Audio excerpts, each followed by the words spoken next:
ओम शांति। आज 24/12/2024 प्रातः मुरली ओम शांति बाप दादा मधुबन। आज महावाक्य बाबा गले मीठे बच्चे अपार खुशी अथवा निशारे रहिबाकु हेले देह अभिमान रोग को छाड़ी प्रीति बुद्धि हुआ निजर चालीचलन अर्थात आचरण को सुधार।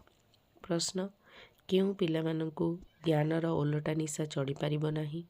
उत्तर जो मैंने बाबा को यथार्थ भाव में जानी मने पकाती हृदयर सहित बाबांकर महिमा करिथांती जो मानकर पाठपढ़ा प्रति पूरा ध्यान रही सेमानंकु ज्ञानर ओलटा निशा चढ़ी पारिब नाही।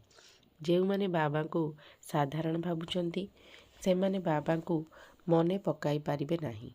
जदि मने पकाउथिबे तेबे निजर समाचार मध्य बाबा को निश्चित जणाइबे। पिलामाने जदि निजर समाचार पिता को न देबे तेबे पितांक मनरे विचार आसी थाए मोर पुत्र केउठी मूर्छित होई जाय नाही तो।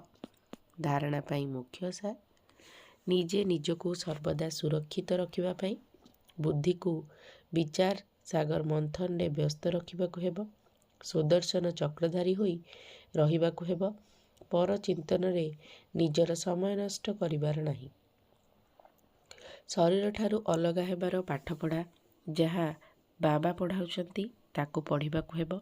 मायार शक्तिर प्रभावरू रक्षा पाइबा पाई निजर अवस्था को अचल अडल करिबाकु हेबो।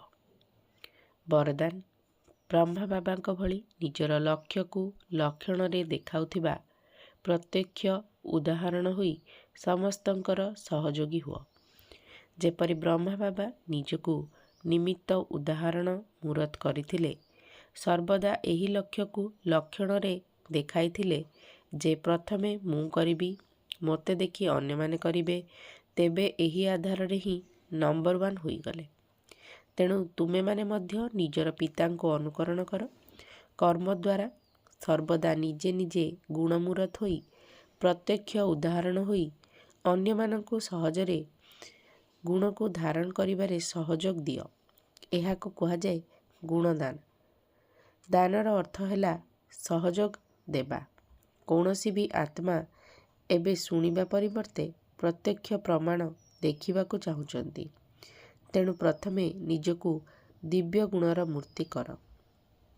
स्लोगन समस्तंकर निराशार अंधकार को दूर करिबा वाला ही ज्ञानर प्रदीप अटंती। ओम शांति।